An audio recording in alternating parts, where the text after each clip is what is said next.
پڑھتے ہوئے مجھے یہ احساس کیوں نہیں ہوتا کہ میں اس کائنات کے رب کے سامنے کھڑا ہوں؟ مجھے اس سے ڈر کیوں نہیں لگتا؟ مجھے اس کی موجودگی کا احساس کیوں نہیں ہوتا؟ مجھے تو بتایا گیا تھا خواتین کی طرف سے سوال ہے، یہاں تو آ گیا کہ کھڑا ہوں، مجھے اس سے ڈر کیوں نہیں لگتا؟ مجھے اس کی موجودگی کا احساس کیوں نہیں ہوتا؟ اس کا تعلق ہے یقین کی گہرائی سے۔ اس پر حقیقت ایمان کے ضمن میں میری ایک کتاب بھی موجود ہے، اسے پڑھیے۔ اور میں نے پچھلے دنوں 40 نبوی جو ہے اس کی جو حدیث کا درس میں دے رہا ہوں جمعے کے خطبات کے اندر، اس میں بھی اسلام اور ایمان پر بڑی مفصل بحثیں میں نے کی ہیں، اس کے بھی آڈیو ویڈیو موجود ہیں۔ ایک ہے ایمان جس کو آپ کہیں گے لپ سروس، زبان سے ہم کہہ رہے ہیں کہ ہم نے اللہ کو مانا، رسول کو مانا، قرآن کو مانا، کتاب کو مانا، نبیوں کو مانا، آخرت کو مانا، روز قیامت کو مانا، جنت کو مانا، دوزخ کو مانا۔ یہ ہے ایک سطح۔ ابھی آپ کا یقین دل میں قائم نہیں ہے۔ اس وقت تو ظاہر بات ہے کہ آپ کا قول کچھ اور ہوگا، عمل کچھ اور ہوگا، اس لیے یقین تو ہے ہی نہیں، یہ تو صرف قول ہے۔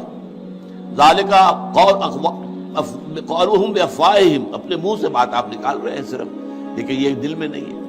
اچھا، اب دل میں اتر جانا بھی اس کے درجے ہیں۔ اس درجے اتر جانا کہ آپ ہر وقت یہ محسوس کریں کہ اللہ مجھے دیکھ رہا ہے، یہ ہوگا تو یقیناً پھر آپ کو نماز میں بھی لطف آئے گا، جیسا کہ قرآن میں آتا ہے فَإِنَّكَ بِأَعْيُنِنَا، اے نبی آپ ہماری نگاہوں میں ہیں، ہم آپ کو دیکھ رہے ہیں۔ جب بھی آپ مسلمانوں میں گھومتے پھرتے ہوتے ہیں اور تقلبک فی الساجدین، اور ان نمازیوں کو درمیان آپ دیکھتے ہیں کوئی کس حالت میں ہے۔ آپ رات کو آپ چکر لگایا کرتے تھے کہ کس کس گھر سے تہجد کے وقت قرآن پڑھنے کی آوازیں آ رہی ہیں، کہاں سے نہیں آ رہی ہیں، کون جو ہے میرا پیروکار جو ہے وہ تہجد پڑھ رہا ہے، کون نہیں پڑھ رہا ہے۔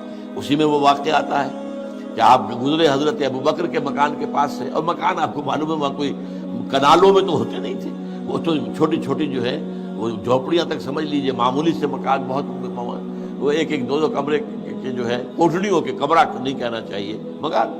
تو ظاہر بات ہے اس کے اندر اگر کوئی شخص قرآن پڑھ رہا ہے تو باہر سے گزرنے والا سنے گا۔ تو حضرت ابوبکر کا آپ نے دیکھا کہ بہت آہستگی سے پڑھ رہے ہیں، حضرت عمر کو دیکھا کہ بڑے زور شور سے پڑھ رہے ہیں۔ تو اگلے دن صبح فجر کے بعد پوچھا کہ ابوبکر تم یہ اتنا آہستہ کیوں پڑھ رہے تھے؟ انہوں نے کہا میں اس کو سنا رہا تھا جو سنتا ہے۔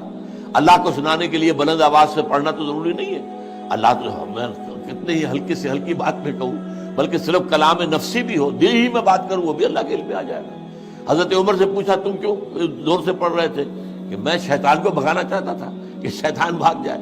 تو آپ نے کہا دونوں ٹھیک ہو، لیکن یہ اے ابوبکر تم ذرا اپنی آواز اونچی کرو، اور اے عمر تم ذرا اپنی آواز پست کرو، یعنی ایک معتدل پر تمہیں آ جانا چاہیے۔ تو یہ معاملہ ہوتا ہے اصل میں ایمان کی گہرائی کا۔ ایمان کی پھر آخری گہرائی وہ ہے کہ ایسا یقین ہو جائے کہ گویا کہ آپ خود اللہ کو دیکھ رہے ہیں۔ یہ جو احسان کی تعریف بیان کی حضور نے حدیث جبرائیل کے اندر، ان تعبد اللہ کانک تراہ فإن لم تکن تراہ فإنہ یراک، اس حالت میں اللہ کی بندگی کرنا، اللہ کے لیے بھاگ دوڑ کرنا، ان تعمل للہ کانک تراہ، ان تخشى اللہ کانک تراہ، اللہ کا خوف تم پر اتنا ہو جائے گویا کہ تم اللہ کو دیکھ رہے ہو۔ اب آپ اندازہ کیجئے کہ جب قیامت میں سارے پردے اٹھ جائیں گے، جہنم بھی ہمارے سامنے ہوگی اور جنت بھی سامنے ہوگی، وہاں بھی کوئی کفر کر سکے گا؟ تو ظاہر بات ہے کہ جب اللہ تعالیٰ کو دیکھنے کی حد تک کی کیفیت پیدا ہو جائے یقین کا،